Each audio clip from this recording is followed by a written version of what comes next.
فأنت وأنا اسأل نفسك هذا السؤال. أسألك بالله يوم أن تقف بين يدي الله أعمالك اللي قدمتها في هذه الحياة الدنيا هل ستبيض وجهك أم إذا رأيتها سيسود وجهك؟ يوم تبيض وجوه وتسود وجوه. متى يا شيخ نايف؟ يوم تبيض وجوه وتسود وجوه.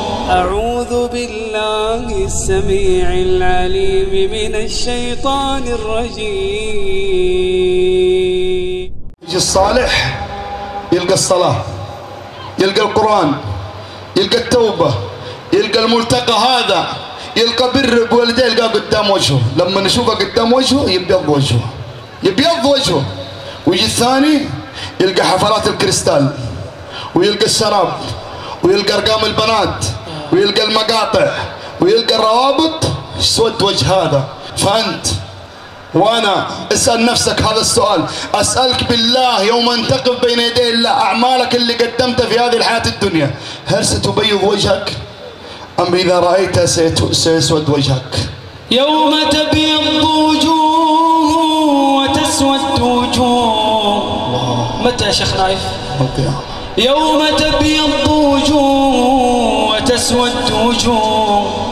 فأما الذين اسودت وجوههم أكفرتم بعد إيمانكم فذوقوا العذاب بما كنتم تكفرون.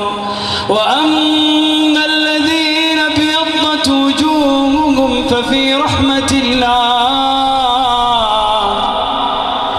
وأما الذين ابيضت وجوههم ففي رحمة الله هم فيها خالدون. تلك آيات الله نتلوها عليك بالحق وما الله يريد ظلما للعالمين. تبارك الذي نزل الفرقان على عبده ليكون للعالمين نذيرا. Don't forget to subscribe us and to enable notifications.